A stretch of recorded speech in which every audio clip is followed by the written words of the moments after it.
خواتین کی جو نماز ہے وہ مردوں سے ظاہری کیفیت کے لحاظ سے مختلف ہے، اس پہ پوری امت کا اجماع ہے. اس پر میں دلائل سے کئی بار ریکارڈنگ بھی کروا چکا ہوں. یہ اب شروع کیا ہے، فتاویٰ بعض علماء نے دیے ہیں کہ خواتین ایسے ہی نماز پڑھیں گی جیسے مرد نماز پڑھتے ہیں، اور دلیل یہ دیتے ہیں کہ رسول اللہ صلی اللہ علیہ وسلم نے فرمایا صلوا کما رأیتمونی اصلی، ایسے نماز پڑھو جیسے میں پڑھتا ہوں. تو ہم یہ کہتے ہیں یہ صرف نماز کے بارے میں نہیں ہے، حدیث میں بھی آتا ہے خذوا عنی مناسککم، حج ایسے کرو جیسے میں کرتا ہوں. لیکن اس کے باوجود پوری امت کا اجماع ہے کہ خواتین حج میں رمل نہیں کریں گی، جو سینہ اکڑ کے طواف کیا جاتا ہے. حالانکہ کسی حدیث میں نہیں ہے کہ خواتین رمل کریں یا نہ کریں، کہیں بھی نہیں ہے. لیکن اس کے باوجود چونکہ اس کا تعلق پردے سے ہے، عورت کی حیا سے ہے، تو پوری امت کا اجماع ہے کہ خواتین رمل نہیں کریں گی. صفا اور مروہ کی سعی، نبی صلی اللہ علیہ وسلم نے تو صفا اور مروہ کی سعی دوڑ کر کی ہے، کہیں بھی نہیں ہے حدیث میں کہ آپ صلی اللہ علیہ وسلم نے عورت کو دوڑنے سے منع کیا ہو. لیکن اب اس کے باوجود تمام امت کے علماء، جس میں ہمارے اہل حدیث علماء بھی شامل ہیں، وہ سب عورت کو صفا اور مروہ میں دوڑنے سے منع کرتے ہیں. حالانکہ ہمارے پاس نبی صلی اللہ علیہ وسلم کا اس بارے میں کوئی بھی قول موجود نہیں ہے. لیکن پوری امت نے اجماع کیوں کیا کہ بھئی عورت کا تعلق حیا سے ہے اور عبادت میں حیا کا عنصر جھلکنا چاہیے. اسی وجہ سے پوری امت آج تک اس پر اتفاق رہا ہے کہ عورت دوڑے گی نہیں. اسی طرح لبیک آہستہ کہنا، تو حالانکہ رسول اللہ صلی اللہ علیہ وسلم نے تو لبیک زور سے کہا ہے، لیکن اور عورت کو کہیں بھی نہیں ہے حدیث میں کہ نبی نے زور سے لبیک کہنے سے منع کیا ہو، مگر پوری امت کا اجماع ہے کہ عورت آہستہ لبیک کہے گی، کیونکہ حج ایک عبادت ہے اور عبادت میں عورت کی حیا کا عنصر جھلکنا چاہیے. تو اسی بیسس پر امت کا اس پر بھی اجماع رہا ہے کہ اگرچہ حدیث میں صراحتاً نہیں ہے کہ عورت سمٹ کے نماز پڑھے، لیکن پوری امت کا اجماع رہا ہے کہ عورت سمٹ کے نماز پڑھے گی، مردوں کی طرح چوڑی ہو کے کشادہ ہو کے نماز نہیں پڑھے گی جیسے مرد سجدہ کرتے ہیں یا مرد رکوع کرتے ہیں. اس میں امام ابو حنیفہ، امام شافعی، امام احمد بن حنبل، امام احمد بن حنبل تو امام بخاری کے استاذ ہیں، حدیث کے بہت بڑے عالم ہیں. وہ تو یہاں تک بھی کہتے ہیں کہ عورت نماز میں تکبیر تحریمہ والا رفع الیدین ہی نہیں کرے گی تاکہ ہاتھ اٹھانا ہی نہ پڑے اس کو.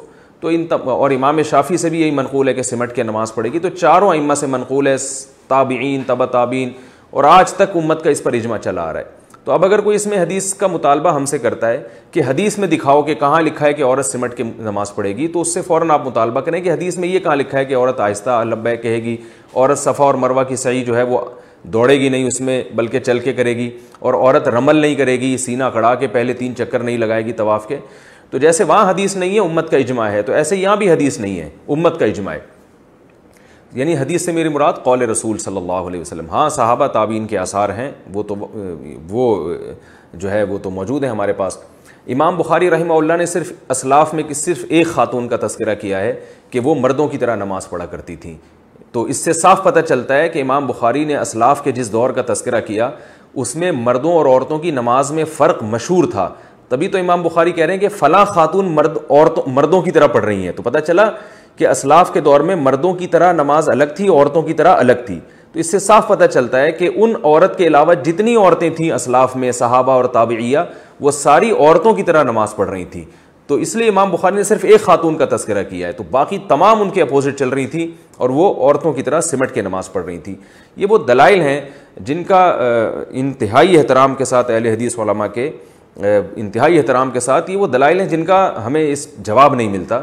اس لیے یہ پوری امت کا اجماع ہے کہ خواتین جو ہے وہ سمٹ کے نماز پڑھیں گی. بعض حضرات تو اس میں تشدد برتتے ہیں اور حنفیہ کو بہت لتاڑتے ہیں کہ انہوں نے حدیث کی مخالفت کی اور عورت کو حکم دیا ہے کہ وہ سمٹ کے نماز پڑھے، حدیث کی مخالفت کی ہے.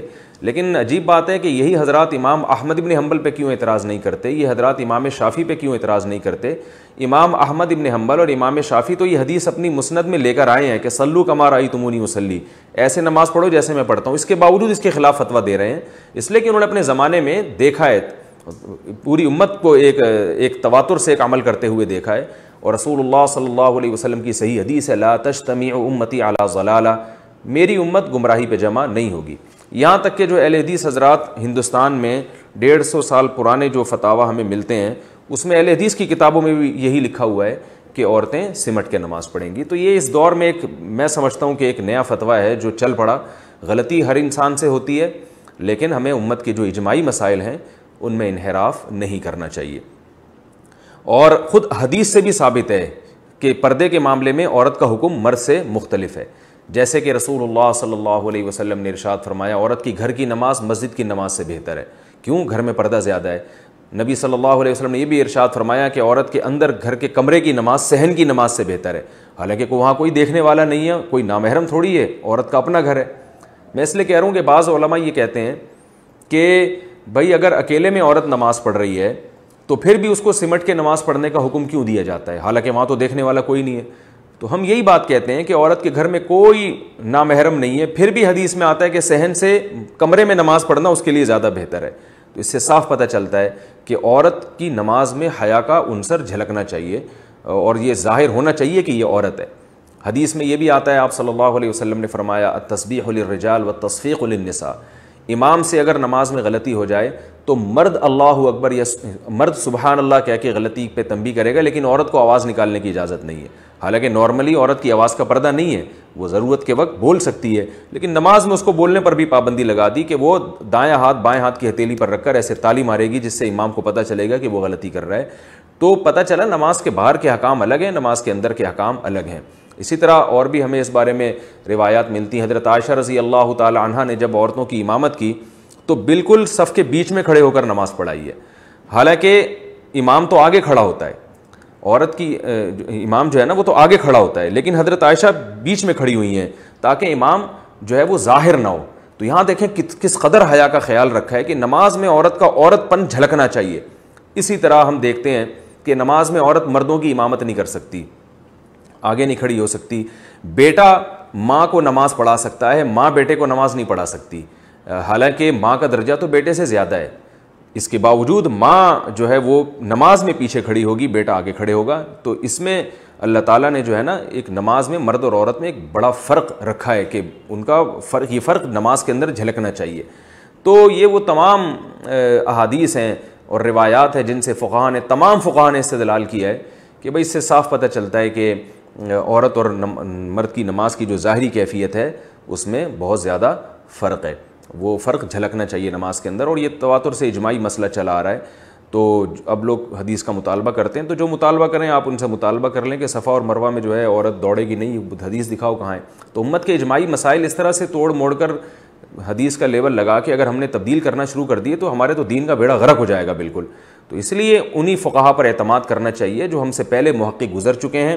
عبداللہ بن مسعود رضی اللہ تعالیٰ عنہ کی روایت ہے، فرمایا من کان منکم مستنن فلیستن بمن قد مات فإن الحی لا یؤمن علیہ الفتنہ۔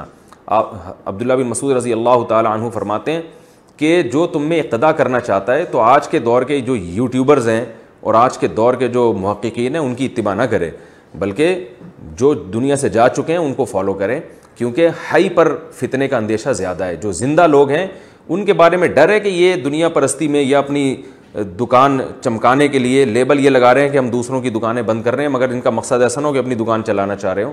تو اس کا بھی یہ زندہ لوگوں پہ یہ اندیشہ زیادہ ہے۔ پرانے لوگوں کی جو تحقیقات ہیں وہ تحقیقات للہیت کی بیس پر ہوتی تھیں، آج نفس پرستی کا دور ہے۔